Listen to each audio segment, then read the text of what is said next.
बिस्मिल्लाहिर्रहमानिर्रहीम। General science class 5 PTB book है हमारे पास। आज हम इसमें से डिस्कस करना है एवेपोरेशन। एवेपोरेशन आप सब लोग जानते हैं।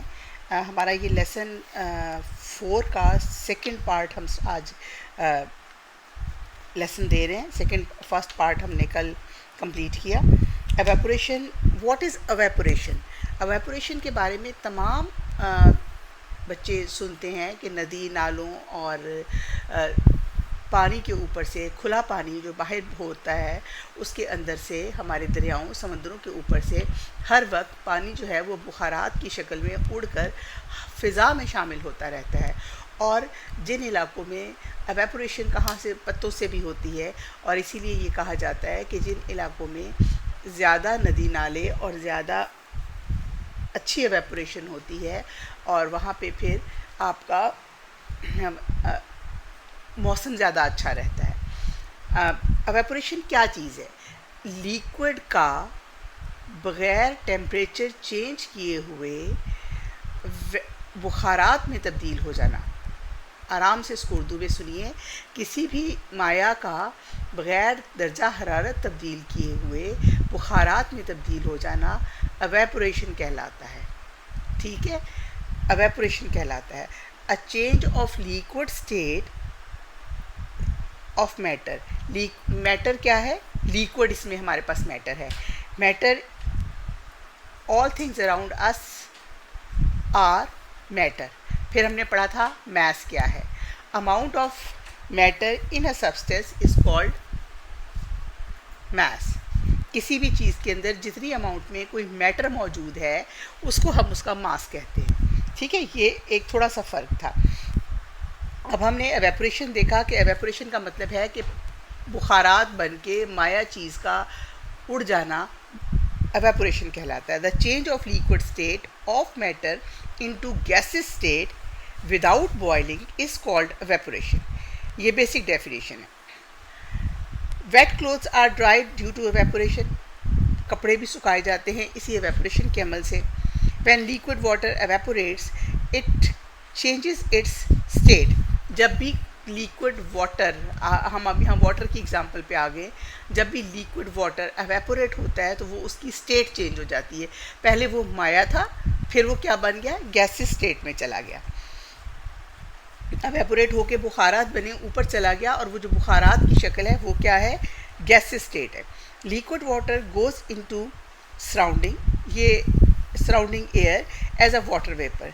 ये जो पानी है ये सराउंडिंग एयर में एज अ वाटर वेपर चला जाता है। इसका सिंपल सा एक्सपीरियंस आप कीजिए कि एक बाउल या एक ट्रे या एक परात, कोई भी बर्तन लें, उसके अंदर पानी डालें। पानी डाल के उसको ऐसी जगह खुली हवा में रख दीजिए जहाँ पे उसके अंदर ना तो पानी मज़ीद डाला जा सके ना उसमें से पानी निकाला जाए, और उसको आप एक दिन के बाद देखिए वो लाजमन थोड़ा सा कम हो गया होगा, और आहिस्ता आहिस्ता रफ्ता रफ्ता रोज़ाना की एवेपोरेशन से वो वहाँ पड़ा पड़ा ख़त्म हो जाएगा, सूख जाएगा। Liquid water goes into surrounding air as water vapours. Water can evaporate, उड़ सकता है एट एनी टेम्परेचर। किसी भी दर्जा हरारत पे पानी एवेपोरेट करता रहता है, इसके बुखारात बनते रहते हैं। Evaporation of water takes place from the surface of sea, rivers, canals, lakes. ये हमारे दरियाओं पर, समंदरों पर, नदी नालों पर और झीलों पर ये हर वक्त होती रहती है। It also takes place from the leaves of the plants.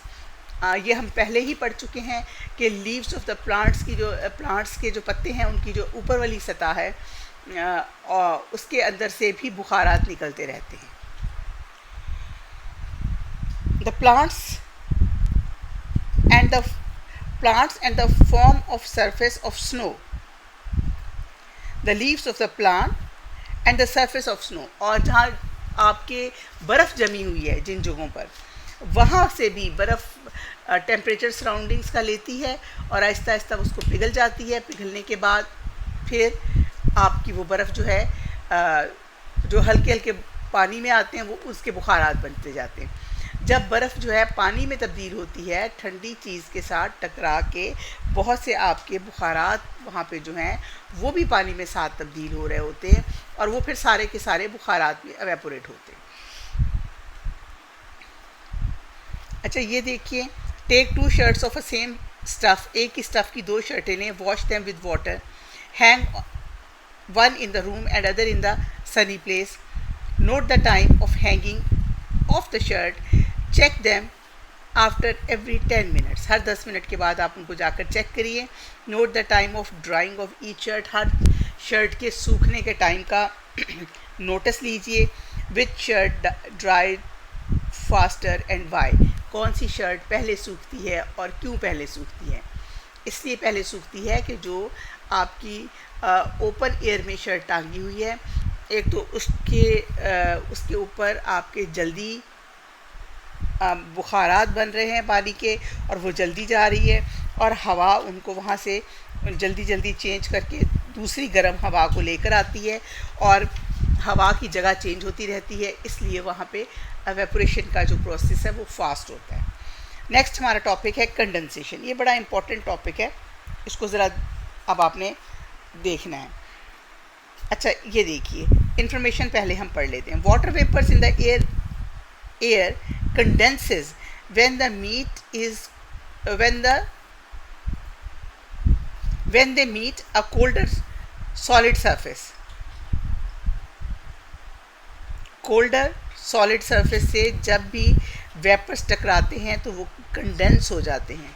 अच्छा आपने एक देखा होगा, आपने अगर आपके ऑब्जर्वेशन में आया हो तो एक बाज़ार में 10 पैक मिलता है, उसके अंदर कंडेंस मिल्क होता है. यानी वो कहते हैं कि ये वो दूध है जो दूध को गाढ़ा करके इतना गाढ़ा बना दिया गया है कि वो क्रीम सी फॉर्म में आ गया है. तो कंडेंस का मतलब होता है किसी चीज़ के जो आपके उसके अंदर पार्टिकल्स हैं उनका इतना करीब आ जाना कि उनके अंदर फोर्स ऑफ अट्रैक्शन बढ़ जाती है और वो मज़ीद करीब आ जाते हैं. ये साइंटिफिक लैंग्वेज में हम बात करें तो वो कंडेंस हो जाता है. इसी तरह जब वाटर वेपर्स जो हैं, जो बुखारात हैं, किसी ठंडी चीज़ से टकराते हैं तो वो थोड़े ठंडे होकर कंडेंस हो जाते हैं. You may see water condensed on the glass of the window on a cold day. जब ठंडा दिन होता है और आप बाहर सर्दी होती है तो आपके जो विंडो का शीशा है उसके ऊपर, अगर उस ग्लास के ऊपर आप देखें तो बाहर से ऐसे लग रहा होता है जैसे पानी के कतरे बह रहे हैं. अंदर से जो टेम्परेचर है जो उसको मिल रहा है आपके ग्लास को, वो थोड़ा सा हीटेड है, गर्म है, और जब बाहर से वो आके उसके बुखारात टकराते हैं उनका टेम्परेचर चेंज होता है तो वो बुखारात से दोबारा पानी में तब्दील हो जाते हैं. यानी change of vapours into a liquid is condensation. Change of gases into a liquid is called condensation. ठीक है. एवेपोरेशन क्या है? Change of liquid into vapours is called condensation. और ये उल्टा है बिल्कुल उसका, एवेपोरेशन का उलट है कंडेंसेशन, कि बुखारात का दोबारा से पानी में तब्दील होना कंडेंसेशन कहलाता है. The change of gases state of matter into a liquid state is called condensation. ये डेफिनेशन है इसकी. The change of gases state, किसी भी गैस की हालत का तब्दील होना लिक्विड हालत में कंडेंसेशन कहलाता है. When a gas is cooled, जब गैस ठंडी होती है, इट्स पार्टिकल लूज हीट, इसके पार्टिकल्स हीट को लूज करते हैं. As a result their movement slows down, जिसके नतीजे में उसकी मूवमेंट कम हो जाती है. And they come closer to each other and attractive forces between them become stronger, और उनके दरमियान जब वो करीब आते हैं तो उनकी अट्रैक्टिव फोर्सेस बढ़ती हैं. Finally the gas changes into liquid. During condensation heat is given out to the surroundings. Condensation के दौरान जो हीट है वो उसके इर्द गिर्द से निकल रही होती है. जो भी चीज़ कंडेंस हो रही है उसके अंदर से हीट एवेपोरेट हो रही है, उसके अंदर से हीट निकल रही है ना, खारिज हो रही है, तो वो चीज़ ठंडी हो रही है, उसके अंदर से एनर्जी जा रही है. अच्छा यही एक्टिविटी आप आपको एक दिखाई है कंडेंसेशन की. Take a glass which is dry from its outside. एक ग्लास लें जो बाहर से बिल्कुल जो है सूखा है. Fill it with a cold water and place it on the table. इसको ठंडे पानी से भर लें और इसको टेबल पे रख दें. Look at the outer surface of the glass. Glass की बाहर वाली सरफेस पे देखें. You should see tiny water droplets over it. आप उसको बाहर की तरफ से गीला गीला महसूस करेंगे. Where have they come from, क्या वो ग्लास के अंदर से आ गए? वो कहाँ से आए? आपका क्या ख्याल है? जिस ग्लास में आपने उसको डाला है, पानी उसके अंदर से लीक करता है? Did water leak from the glass? Is this the condensation of water present in the air in the form of vapours? क्या ये वो कंडेंसेशन थी? Yes, it is a condensation. जो बाहर वेपर्स, वाटर वेपर्स थे आपकी हवा में, इर्द गिर्द आपके सराउंडिंग में, जब वो ठंडी सरफेस से टकराए तो वो उनके अंदर वो कंडेंस हुए, उनकी एनर्जी लूज़ हुई, उनके अंदर से हीट ख़त्म हुई और वो एक दूसरे के ज़्यादा करीब आए, और जब उनकी और वो उन्होंने अपनी स्टेट ऑफ मैटर चेंज किया, वो गैसेस से लिक्विड में आ गए। अब हम देखते हैं कि हमारी ज़मीन पर एक वाटर साइकिल है। वाटर साइकिल क्या है कि नदी नालों में पानी है, पानी बुखारात बन के उड़ता है जैसा कि आप देखते हैं, और फिर वो उस बुखारात से के ड्रॉपलेट्स फ़िज़ा में ठहरना शुरू हो जाते हैं। वो जो बुखारात हैं आहिस्ता आहिस्ता वो बादलों की शक्ल इख्तियार करते हैं। जब वो बादल बहुत हैवी हो जाते हैं कि उनसे वो वेट बर्दाश्त नहीं होता, तो वो किसी माउंटेनस एरिया में या किसी ऐसे एरिया में जहाँ प्लांट बहुत ज़्यादा हैं, जहाँ से वो टकराते हैं, तो वहाँ बारिश हो जाती है। इसीलिए माउंटेन्स वाले इलाकों में बारिश ज़्यादा होती है, और ऐसे इलाके जहाँ जंगलात बहुत ज़्यादा हैं वहाँ पे भी बारिशें ज़्यादा होती हैं। Role of evaporation and condensation in water cycle. Sea river, lake, canal, pond are called water bodies. ये तमाम की तमाम हमारी पानी से भरी हुई चीज़ें हैं। Sea, river, lakes and canals, ponds are water bodies. The transfer of water from water bodies to the atmosphere. इन जगहों से पानी का ट्रांसफ़र होना फ़िज़ा में, and it turns back into a water from the water bodies to the atmosphere and it turns back is called water cycle. और फिर इसका वापस आना, यानी इन नदी नालों और से पहले उसके वेपर्स बन के उसका फ़िज़ा में जाना और फिर उसका पानी की शक्ल में वापस आना, ये बस इतना सा वाटर साइकिल है। अब इसको हम पढ़ते हैं होता क्या है, साइंटिफिक लैंग्वेज में ये होता क्या है। The sun shines on the water bodies make the water vapours. सूरज इन नदी नालों के ऊपर चमकता है तो वो वाटर वेपर्स बनते हैं into the atmosphere in the form of vapours, और ये वेपर्स की शक्ल में, बुखारात की शक्ल में आपकी फ़िज़ा में चले जाते हैं। Evaporation also takes place from plants, ये प्लांट्स से भी होती है। Transpiration and the surface of snow, और स्नो से भी होती है। ऑन द माउंटेन, पहाड़ों पर, ऑन द माउंटेन, पहाड़ों पर। स्नो जो पहाड़ों की ऊपर टॉप्स पे या उस पर जमी हुई होती है, तो वहाँ पर भी आपका ये एवेपोरेशन होती रहती है। As these evaporation rises up, जैसे ही ये एवेपोरेटेड आपके बुखारात जो है, एवेपोरेशन जो हैं, वेपर्स जो हैं, ऊपर उठते हैं, दे लूज इज एनर्जी, ये अपनी एनर्जी और लूज़ करते हैं। और वेपर्स तो वो बुखारात है ना, गैसेस है ना, लेकिन वो जो ही और ऊपर उठते हैं लूज़ वेट करके और अपना वो एनर्जी लॉस करके, तो वो और कंडेंस होना शुरू हो जाते हैं, और उसको गाढ़ा होने से वो क्या बन जाते हैं, condenses into the water droplets. They lose energy and condense, वो एनर्जी लूज़ करते हैं और दोबारा ड्रॉपलेट्स बन जाते हैं। एट द सर्टेन हाइट, एक ख़ास ऊपर हाइट पर जाकर, these water droplets gather in the air and form clouds, और एक ख़ास हाइट पर जब पहुंचते हैं तो ये वाटर वेपर्स इकट्ठे होते हैं और एक बादल बना लेते हैं। The water droplets in the clouds get heavier, और ये वाटर ड्रॉपलेट्स जो है बर्फ़ की तरह, यानी एक तरह से स्नो नहीं होती ये, लेकिन स्नोइश टाइप होते हैं, और फिर ये जब ज़्यादा इकट्ठे हो जाते हैं तो ज़्यादा हैवी हो जाते हैं, और heavier and the air can not hold them any more, और हवा उनको ज़्यादा, उनका वज़न बर्दाश्त नहीं कर सकती, और नतीजा क्या होता है, या बारिश हो जाती है या ओले बरसने शुरू हो जाते हैं। ये देखिए, ये आपका ओशन की पिक्चर है, यहाँ से एवेपोरेशन हो रही है, ये प्लांट्स हैं, प्लांट्स से भी एवेपोरेशन हो रही है, ठीक है। ये आपका माउंटेनियस एरिया है, और ये ऊपर गए, ऊपर जाके इन्होंने यहाँ क्लाउड्स बना लिए, सन की वजह से एवेपोरेशन हो रही है, और यहाँ पे इन्होंने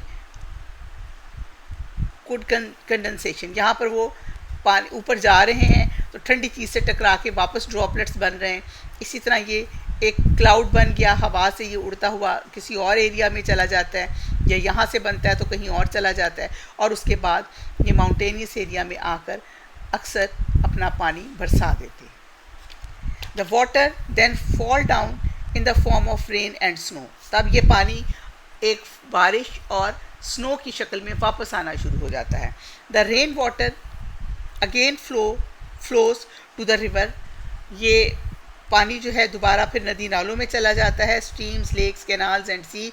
इन this way water is always moving in a cycle, इस तरह ये हर वक्त एक साइकिल इसका चलता रहता है, यानी बादल बन गए, बारिश हो गई, पानी बन गया, फिर उसके वेपर्स बन गए, फिर ऊपर चला गया, ये साइकिल है इसका। The process of evaporation and condensation are involve in water cycle, ठीक है। अब आपका क्या इसमें इन्वॉल्व है, कंडेंसेशन और evaporation. Water goes through it's 3 phases, liquid में रहता, फिर वो सॉलिड हो जाता और गैसेस हो जाता। As its cycle in the earth system, ये उसका जो ज़मीन पर सिस्टम है, its evaporates from the plants as well as land and water surface in the atmosphere, and after condensing clouds फिर वो कंडेंस होकर जब क्लाउड्स बनाता है, return to the earth as rain as snow, उसकी बारिश बन जाती है और स्नो बन जाती है, और वो हमें वापस मिल जाता है। सारा पानी जितना हम एवेपोरेशन से उसमें देते हैं, कंडेंसेशन से उसको ड्रॉपलेट्स बना के वापस ले लेते हैं। Form of moisture in the environment, forms of moisture, नमी का हवा में होना। Water is always present in the air in the form of water vapours when there is smoke and dust, अगर आपकी फ़िज़ा में स्मोक है और डस्ट है, आपका इलाका इंडस्ट्रियल है, या आपके इलाके में गाड़ियाँ ख़राब चलती हैं ज़्यादा और उनका धुआं बहुत ज़्यादा है, जैसे हम जनरेटर चलाते हैं उनके धुएँ हैं, कारों के धुएँ हैं, फैक्ट्रियों के धुएँ हैं फैसलाबाद में, और और तमाम पाकिस्तान के इंडस्ट्रियल एरियाज़ में, तो उन इलाकों में आपने नोट किया होगा जितने पाकिस्तान के इंडस्ट्रियल एरियाज़ हैं वहाँ पर आजकल सर्दियों में धुंध शुरू हो जाती है। वो धुंध क्यों शुरू होती है, वो वाटर वेपर्स जो हमारी फ़िज़ा में ठहरे हुए हैं, उन वाटर वेपर्स के अंदर वो सारा धुआं मिक्स हो जाता है और वो एक स्मॉग बन जाती है जिसको हम फॉग कहते हैं, और एक फॉग जो है वो उस गंदी मिट्टी और हवा जो फ़िज़ा में ठहरी हुई है उसमें मिलके वो फॉग बनाती है, जिसको अब हम स्मॉग कहते हैं कि ये फॉग नहीं है, ये स्मॉग है। इसके अंदर सारी पॉइजनस एयर आके कंडेंस वाटर के साथ मिक्स हो गई है। अच्छा, अब देखिए, early in the morning when the temperature falls down, सुबह जब पानी का हवा का टेम्परेचर गिरा हुआ होता है, the water vapours present in the air gets together to form tiny droplets. जो सुबह जब ठंड होती है तो हवा के अंदर जो पानी आपके बुखारात बन के रात सारा दिन में पानी उसमें शामिल हुआ, उसी के साथ ही उन वाटर ड्रॉपलेट्स की कंडेंसेशन होती है उस गैसेस की, और वो वाटर ड्रॉपलेट्स बन के नीचे गिरते हैं जो हमारे पत्तों पर, पौधों के पत्तों के ऊपर हमें नज़र आते हैं, जिसको हम कहते हैं शबनम के कतरे। वो वाटर कंडेंसेशन से आपकी वो पानी जो दिन भर एवेपोरेट होकर ऊपर गया, कंडेंसेशन से वापस पौधों पे आ गया।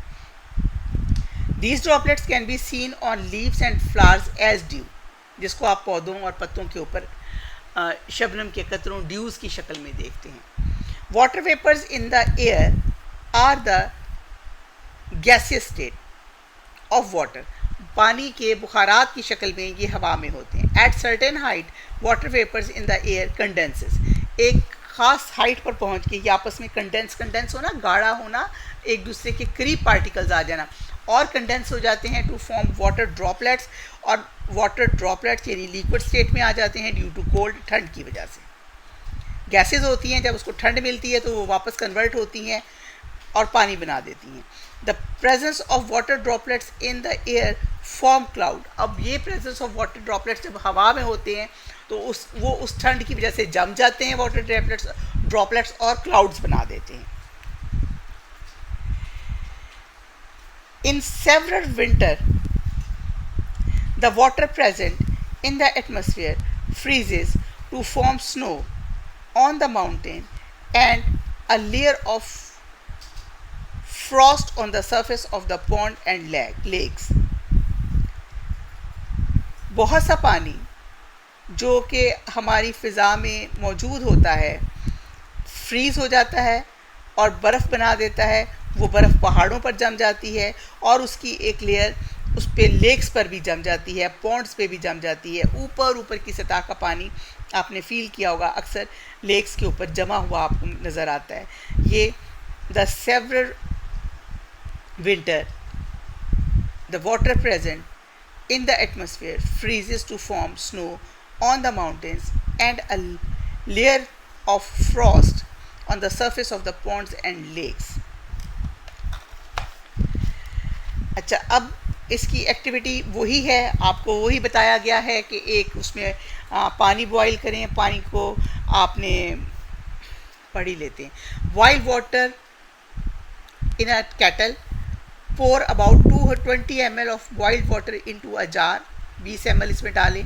Shake hot water in the jar so that the sides of the jar are heated, sides इसकी हीटेड हो जाएंगी। Put a few ice cubes on the lid and put it in the jar. उसके ऊपर जो ये आपने एक ढक्कन सा रखा हुआ है उसके ऊपर आप कुछ आइस क्यूब्स रख दें और उसके बाद इसको जार में रख दें, जार पे रख दें। टेक अ लिड ऑफ, उस लिड को उतारें। Quickly spray some black colour, और जल्दी से उस पर कोई ब्लैक कलर करें। लिड आपने उतारी और जल्दी now put the lid along with the ice, और उसके ऊपर उस वैसे ही आइस पड़ी रहे on the top of the jar, jar के ऊपर रख दें। Watch the clouds forming inside the jar, आपको उसके अंदर कंडेंस होके, जो देखें नीचे से पानी गर्म हुआ, एवेपोरेट हुआ, आपको वो मौसम बनाया गया है, उसके वहाँ लग गया। आपने एक लिड ली, ढकना सा लिया, उसके ऊपर क्यूब्स रखी, उसको उठा के इसके ऊपर रख दिया। जो बुखारात बने वो क्लाउड फॉर्म में बन जाएंगे। उसको देखने के लिए उसके ऊपर आप हल्का सा कोई स्प्रे करेंगे तो उसका कलर आ जाएगा उसके अंदर। तो वो आपका वो जो आप देखते हैं कि हमारी सर्दियां जब आती हैं तो गंदी फ़िज़ा में हमारे धुआं ही धुआं और ऐसे लगता है जैसे फॉग है, तो वो उसकी वजह से नज़र आती है वो फॉग, जब उसके अंदर गंदा धुआं और गंदी टॉक्सिक गैसेस मिल जाती हैं। Science, technology, society and environment. Evaporation produce cooling, evaporation ठंड पैदा करती है। This principle is used in the technology of making refrigerator. जब भी एवेपोरेशन होती है तो उससे ठंड पैदा होती है। फ्रिजों के अंदर यही अमल इस्तेमाल किया है और एयर कंडीशंस में। The compression in the AC and the refrigerator compress the gases to change them into the liquid state. These liquid gases, when allowed to evaporate, absorb energy from the surrounding and produce cooling. Freezes में क्या होता है? evaporation होती है। अच्छा जी, अब देखिए की पॉइंट्स, इसको आपने 2-3 बार पढ़ना है, आपको ये समझ आ जाएगा। All around us are substance, ये तमाम का तमाम आपका जो लेसन है अब उसके की पॉइंट्स बना दिए जो हमने लेसन में पढ़ा। ऑल अराउंड अ सब्सटेंस, जो चीज़ें भी हमारे इर्द गिर्द हैं, that are made of matter. क्योंकि हम ये चैप्टर पढ़ रहे हैं कि मैटर क्या चीज़ है और मैटर की 3 स्टेट्स कौन सी हैं, water, liquid and gases, sorry liquid, gases and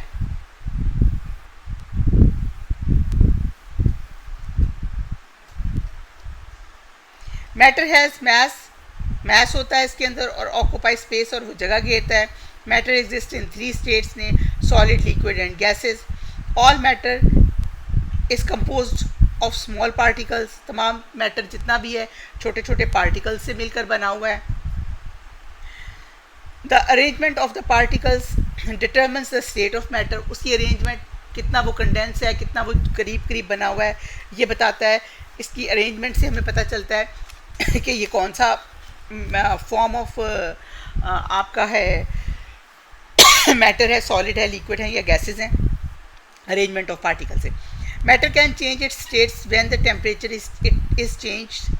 matter की स्टेट चेंज हो जाती है, वो लॉग सॉलिड से लिक्विड में, लिक्विड से गैसेस में, या गैसेस से दोबारा लिक्विड्स में और लिक्विड से दोबारा सॉलिड में चेंज ऑफ टेम्परेचर से होता है। In solid particles are arranged in an ordinary manner and close to one another. ये देखिए सॉलिड के एक दूसरे के करीब होते हैं। Particles vibrate at a fix position, उसी फिक्स पोजीशन पे जहाँ वो पड़े होते हैं हल्का हल्का वाइब्रेशन करते हैं। सॉलिड हैव फिक्स्ड, ये की पॉइंट्स आपने अच्छी तरह लर्न कर लेने हैं और इसके वर्ड्स को अच्छी तरह चेंज किए बिना कोशिश करें, क्योंकि ये साइंटिफिक इंफॉर्मेशन होती है। आप अपनी मर्ज़ी से जब इसमें वर्ड ऐड करते हैं तो समटाइम्स इसके अपने अल्फाज बनाने के लिए थोड़ा सा ज़्यादा समझ बूझ में आना ज़रूरी होता है। जब आपका एक्सपीरियंस और आपकी एजुकेशन का एक ख़ास लेवल आ जाता है, फिर आप उसको अपने अल्फाज में कॉम्प्रिहेंसिवली कह सकते हैं। अभी आपके पास एक वर्ड की एक्सप्लेनेशन अगर एक लेसन में करवाई है तो वो किसी चीज़ की रह भी जाती है जो आप फर्दर अगली क्लासेस में पढ़ेंगे। इसलिए आप अपने वर्ड्स में कोशिश करिए कि इसको अपने वर्ड्स में भी करें तो एज इट इज़ इसका मतन चेंज ना हो। शेप एंड वॉल्यूम, सॉरी ये मैंने पता नहीं क्या पढ़ा था। Solids have fixed shape and volume. Particles are not arranged in an ordinary manner in a liquid. Particles move randomly and slowly in liquid. Liquids do not have a fixed shape. In gases, the space between particles are large. The particles are far apart and are randomly arranged. Solids melt random होता है, कभी कुछ कर दिया, कभी कुछ कर दिया, कभी कुछ कर दिया। Solids melt into a liquid state on heating. Solid melt हो जाता है heating से। Liquid boil on heating and change into gases. अगर liquid को आप boil करें तो वो heat होके gases में चला जाएगा। Liquid freezes on cooling. Liquid ठंडा होके जम जाएगा। Gases condenses on cooling. Gases condense होंगी, पहले एक दूसरे के करीब आएंगी, गाढ़ी बनेंगी और जब उसको आप कूल करेंगे। Freezing is the reverse of melting. Freezing जो है ये मेल्टिंग का रिवर्स प्रोसीजर है। When liquid water evaporate, it changes its states. Liquid water goes into the surrounding air as a water vapor. Water vapors can evaporate at any temperature. Condensation is a process by which a gas vapor changes to liquid state at the certain temperature when it cooled. When a gas is cooled, the particles loses heat. ठीक है, वो heat को lose करते हैं तो वो एक दूसरे के करीब आ जाते हैं। अच्छा जी, अब हम यहाँ देखते हैं कि ये मैटर हैज़, क्या है मैटर के पास? Mass and occupy space. No mass नहीं हो सकता, ये नो स्पेस नहीं हो सकती। सी, a solid has maximum force of attraction between particles.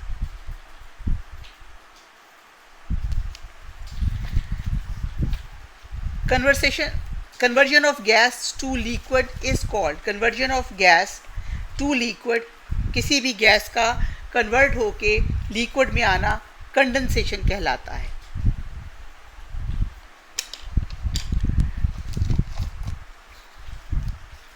Condensation क्या है? The change of gases into a liquid is called condensation. The change of gases into a liquid is called condensation. A process by which wet clothes dry up is called evaporation. Matter change from one state to another with the change in temperature. Matter एक state से दूसरी state में कैसे जाता है? Temperature change होने से। Water is always present in the air as frost vapours, vapours की शक्ल में पानी जो है हर वक्त फिजा में मौजूद रहता है। Which of the followings is the opposite of boiling, boiling का ऑपोजिट क्या है? अभी हमने यहाँ पीछे ही आपके साथ यहाँ पढ़ा, freezing is the reverse of melting, ठीक है। बॉइलिंग में क्या होता है? यहाँ हमने ये जो पढ़ा, ये मैं आपको इसलिए बता रही हूँ, ये रिवर्स है, ये ऑपोजिट नहीं है। अब हमने यहाँ पढ़ना है which is the opposite of the boiling, condensation. Opposite of the boiling is condensation. Boiling में आपकी एवेपोरेशन होती है, कंडेंसेशन में आप वापस लिक्विड में आते हैं। अच्छा जी, fill in the blanks. When a liquid changes to gas, this is called evaporation. By adding or removing temperature, we can change the state of matter. Temperature बढ़ा और कम करके हम उसका स्टेट ऑफ मैटर चेंज कर सकते हैं। In a liquid state, the particles are loosely held liquid में and the matter takes the shape of the container. उसके जो पार्टिकल्स हैं वो लूजली एक दूसरे के साथ लगे होते हैं, इस वजह से आप उसको किसी भी बर्तन में डालें तो वो उस शक्ल का हो जाता है। In a solid state, particles are hold together and the matter can not easily change its shape. Freezing is a term use describe the process when a liquid change into solid. Freezing एक ऐसा process है जिसको हम explain करते हैं जब उसके अंदर। अच्छा जी, अब हमने ये प्रोसेस बताया हुआ है, ये चीज़ बताई हुई है कि ये कैसे होती है। Select the process with the list given below and write it against the phenomena when it is involve during the change of state. The phenomena में involves more than one process, एक से ज़्यादा उसमें फिनोमिना इन्वॉल्व हो सकते हैं। ये पहला आपके लिए कर दिया है।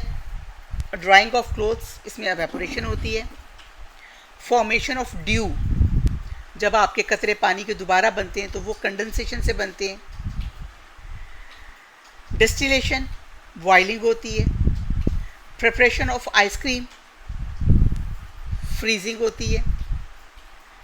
बर्निंग ऑफ कैंडल, इसमें मेल्टिंग भी होती है और दोबारा से वो जब टेम्परेचर चेंज होता है कैंडल के पास से, जब आपके वो दूर जाती है मोम, तो वो दोबारा से फ्रीज भी हो जाती है। बर्निंग ऑफ कैंडल, इसमें वैसे बर्न करने में मेल्टिंग ही होती है। रेन, कंडेंसेशन के नतीजे में आपके रेन होती है। स्नोफॉल भी कंडेंसेशन से होती है। कुकिंग आपका बॉइलिंग है। एयर कंडीशंस में आपकी एवेपोरेशन भी होती है और कंडेंसेशन भी होती है। अच्छा जी, अब हमारे पास क्वेश्चन आंसर्स हैं। क्वेश्चन आंसर्स में आपने बताना है what is a matter. All things around us are made up of matter, ठीक है। things all around us are made up of matter. matter has a mass and occupies space. ये same words आपके book के पहले page पे लिखे हुए हैं। different substances are made up of different kind of matters, जिनको हम क्या है, the name of matters are solids, liquids and gases. ये इसका कंप्लीट आंसर है, ये आपके फर्स्ट पेज पे लिखा हुआ है। Differentiate between boiling and evaporation of the liquid, इसके अंदर आपने अलग अलग करना है कि बॉइलिंग क्या होती है और एवेपोरेशन क्या होती है। बॉइलिंग क्या होती है? Change the liquid state of matter into a gases state. Boiling पे हम चेंज कर देते हैं किसी भी मैटर को गैसेस स्टेट से उसके लिक्विड से गैसेस स्टेट में। और एवेपोरेशन क्या होती है? Change the liquid state into a gases state without boiling. Boiling में हम बॉइल करके चेंज करते हैं, वेपर्स बनाते हैं। एवेपोरेशन जो है without boiling, without heating, without giving energy, आप उसको एनर्जी तो वो ले रहा है, सन से ले रहा है, लेकिन आपको एक्स्ट्रा हीट नहीं कर रहा है विदाउट हीटिंग। छोटा सा फर्क है इसमें, देखें, boiling change the liquid state of matter into gases with heating, evaporation change the liquid state into gases state without heating। एक ही चीज़ है, ये विद हीटिंग है, ये विदाउट हीटिंग है। when does matter change its states? Matter अपनी state कब change करता है? Matter can change it's states when the temperature is changed। जब टेम्परेचर चेंज होता है, वो ठंडा कम हो या ज़्यादा हो, तो वो उसकी स्टेट चेंज होती है। Question number 4, how do solids differ from liquid with regard to particles arrangement? Particle arrangement में जो आपका लिक्विड है वो सॉलिड से कैसे मुख्तलिफ है? अब हम पहले सॉलिड्स को देखें। सॉलिड्स में क्या होता है? Particles of solids are tightly packed with each other, ये एक दूसरे से बहुत टाइटली पैक्ड होते हैं और इन ऑर्डर होते हैं। पार्टिकल्स आर इन ऑर्डर, एक ख़ास ऑर्डर में जुड़े हुए होते हैं आपस में। The attractive forces are stronger, उनके पार्टिकल्स के अंदर जो फोर्सेस हैं वो बहुत स्ट्रॉन्ग होती हैं। लेकिन लिक्विड्स में क्या होता है, क्योंकि हम इसको एक डब्बे से दूसरे डब्बे में डाल लेते हैं, एक ग्लास से दूसरे ग्लास में डाल लेते हैं, तो पार्टिकल्स आर लूजली पैक्ड। ये हमने पीछे पढ़ा है, the particles are loosely packed as compare with the solids.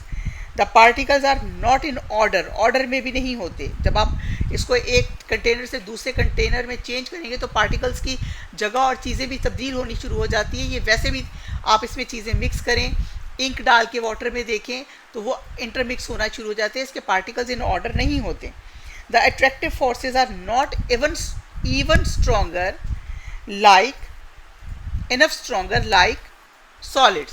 Solids की तरह इसकी पार्टिकल्स की जो अट्रैक्शन है वो बहुत ज़्यादा स्ट्रांगली बाइंड नहीं होते ये। अच्छा जी, describe what happen when the solid is heated. बहुत आसान है, जब हम सॉलिड को हीट करते हैं तो क्या होता है? It's particles start vibrating faster, इसके जो पार्टिकल्स हैं वो तेज़ी से वाइब्रेट करना शुरू कर देते हैं, और space between these particles increases, और इसके सब्सटेंस के जो पार्टिकल्स हैं उसको हीट करने से उसके जो दरमियान फासला है ज़ाहिर है वो भी बढ़ जाता है, और दे स्टार्ट वाइब्रेशन, इनकी vibration faster and faster, and after some time, after some heating, it can converts into a liquid. ठीक, when a solid is heated, its particle starts vibrating faster, space between these particles increases, particles of solid substance vibrate faster and faster, तेज़ से तेज़ उसकी vibration होती जाती है। और एक ख़ास टेम्परेचर होता है, यहाँ उन्होंने ये नहीं पूछा कि किस टेम्परेचर पे वो लिक्विड बन जाएगा, लेकिन हर सब्सटेंस के लिए अलग टेम्परेचर होता है जिस पे वो लिक्विड बनना शुरू हो जाता है। आइस क्यूब आपकी जो ही आपको वो 100 पे एवेपोरेट होती है, लेकिन जब हीट हुई हो तो आप फिर निकाल के बाहर भी रखें टेबल पर तो वो दोबारा से आप मेल्ट होना शुरू हो जाती है। Why does an ice cube melts at the room temperature? Ice cube जो है वो रूम टेम्परेचर पे क्यों मेल्ट हो जाती है? When ice cube melts they change their state, ये अपनी स्टेट चेंज कर रही होती है।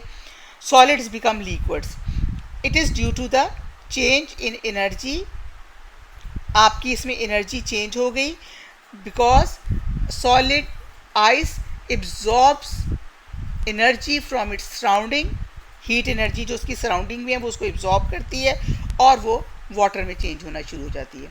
How are the particles arranged in 3 states of matter? ये तो हम बार बार पढ़ चुके हैं कि पार्टिकल्स जो हैं, in solids particles are tightly packed, ठीक है, in liquid they are loosely packed, और इन गैसेस में कैसे होते हैं? There force of attraction are very low. In gases, the particles having more distance and attractive forces are very low in gases. अच्छा जी, differentiate between evaporation and condensation. अब हमने evaporation और कंडेंसेशन का डिफरेंस बताना है। सबसे पहले हम देखेंगे कि एवेपोरेशन क्या है। ठीक, the change of liquid state of matter into a gases state, the change of liquid state of a matter into a gases state without boiling is called evaporation. Evaporation के लिए शर्त है विदाउट बॉइलिंग, ठीक है। और condensation, condensation क्या है? The change of gases state of matter into a liquid state is called condensation. Gases state जब वापस लिक्विड स्टेट में आती हैं, वो जो ग्लास वाली एग्जांपल आपको दी थी कि आप ठंडा ग्लास का पानी रखें तो जो हवा के अंदर एटमॉस्फेयर में जो आपके जो ग्लास से हवा टकरा रही है उसके अंदर जो वाटर वेपर्स हैं वो कंडेंसेशन से दोबारा वाटर में चेंज होना शुरू हो जाएंगे। Difference between melting and freezing. Melting क्या है? Change of solid into a liquid state, the particles vibration. जाहिर है जब आप उसको लिक्विड में ले आएंगे तो पार्टिकल्स की वाइब्रेशन क्या होगी? तेज़ हो जाएगी, गेट फास्टर, और अट्रैक्टिव फोर्सेस उसकी कमज़ोर हो जाएंगी। The attractive forces become weaker. और फ्रीजिंग में क्या होता है? The change of liquid state into a solid state, liquid solid में बदल जाता है। The movement of particles get slower, आहिस्ता हो जाती है। The space between particle distances decreases, तो जो पार्टिकल के दरमियान डिस्टेंस है वो डिक्रीज़ हो जाता है। ये आपका लास्ट क्वेश्चन आंसर्स का लास्ट था, ये कंप्लीट हो गया। अब आप इस लेसन को कंप्लीट कीजिए। लेसन 4 आपकी बुक में कुल 8 चैप्टर्स हैं, जिसके हमने 4 यानी हाफ ऑफ द बुक हमने कंप्लीट कर ली है। अब इस लेसन को आप कंप्लीट कीजिए और टेस्ट के लिए तैयार कीजिए। Thank you very much. अपना टेस्ट आप खुद लिया करें, आपको पता चले। आप किसी भी चीज़ का क्वेश्चन सोचा करें, उसको नेट पे चेक करके उसका आंसर लिया करें, आपको पता चले आप किस जगह पे खड़े हुए हैं। Thank you very much. अल्लाह हाफ़िज़।